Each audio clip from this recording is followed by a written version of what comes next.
অমিত সাহা যাকে গ্রেফতার করা হয়েছে এই বাংলাদেশি সম্পর্কিত সমস্ত তথ্য এই মুহূর্তে রিপাবলিক বাংলা আপনাদের সামনে তুলে ধরেছে। কিন্তু এই লক্ষ্মী সাহা, দুর্গা সাহা, সরস্বতী সাহা এরা কারা, এদের পরিচয়টা কি, এবং এরাই কি লিঙ্কম্যান হয়ে কাজ করতো নাকি নেপথ্যে আরও অন্য কোনো কাহিনী রয়েছে, সেটা একবার আপনাদের সামনে তুলে ধরি।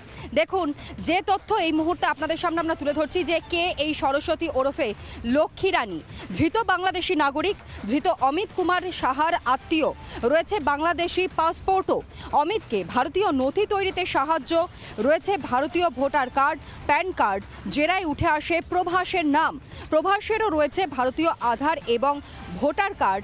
এমনটাই কিন্তু তথ্য এই মুহূর্তে সামনে উঠে আসছে।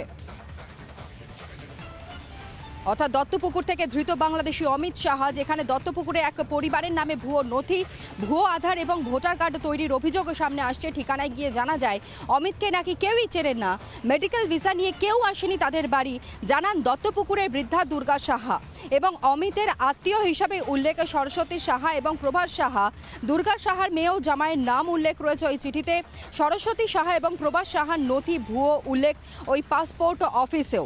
এমনকি শুধুমাত্র দত্তপুকুর নয়, কালনার ছবিটাও কার্যত একই রকম। বাংলাদেশ থেকে যে অবৈধভাবে অনুপ্রবেশ হচ্ছে এই রাজ্যে তা কার্যত স্পষ্ট হয়ে যাচ্ছে দিন যত এগোচ্ছে। অর্থাৎ একটার পর একটা বিস্ফোরক তথ্যগুলো এই মুহূর্তে আপনাদের সামনে তুলে ধরছি। দত্তপুকুরের ছবিটা দেখালাম, এবার কালনার ছবি, অর্থাৎ কালনায়, সেখানেও কিন্তু বাংলাদেশি অনুপ্রবেশকারীদের যে ডেরা সেই তথ্য এই মুহূর্তে সামনে উঠে আসছে। রিপাবলিকে বিস্ফোরক অভিযোগ কালনার বাসিন্দারাই, তারাই বলছেন যে অনুপ্রবেশকারীদের পরিচয় প্রকাশ্যে আনলে শাসকের হুমকি, মারধরের অভিযোগ তৃণমূল নেতা কর্মীদের বিরুদ্ধে। অনুপ্রবেশকারীদের ভারতীয় নথি তৈরিতে সাহায্য করে নাকি শাসক দল তৃণমূল কংগ্রেস। ভাস্কর আমাদের প্রতিনিধিকে একেবারে স্পষ্টতে কথাই জানিয়েছেন সেখানকার বাসিন্দারাই, শুনুন। এই ফটকদারের ঠিকানা ব্যবহার করে দুই বাংলাদেশি ভারতীয়দের নথি বানিয়ে ফেলেছে, আধার কার্ড বানিয়ে ফেলেছিল।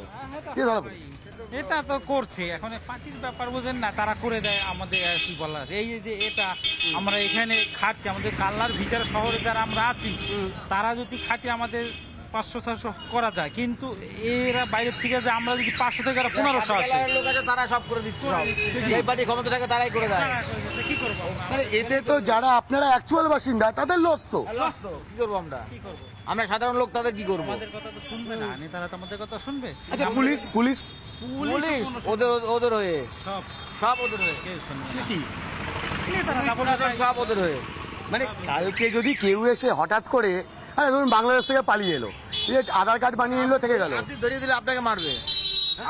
আপনি যদি কোনো বাংলাদেশে ধরিয়ে দেন যে 2000 সালের পরে এসছে, যাদের ধরিয়ে দিলে আপনাকে বাড়িতে তুলে নিয়ে চামড়া ছাড়িয়ে দেবে। কারা? রোলিং যারা আছে তারাই, মানে শাসক দল পুরোটাই সামলাচ্ছে না। হ্যাঁ, সব কিছু সামলাচ্ছে। নানা ধরনের কন্টেন্ট দেখার জন্য লাইক করুন, শেয়ার করুন আমাদের ফেসবুক পেজ, সাবস্ক্রাইব করুন আমাদের ইউটিউব চ্যানেল। পাশাপাশি অন্যান্য ব্রেকিং নিউজের জন্য অবশ্যই চোখ রাখুন রিপাবলিক বাংলায়।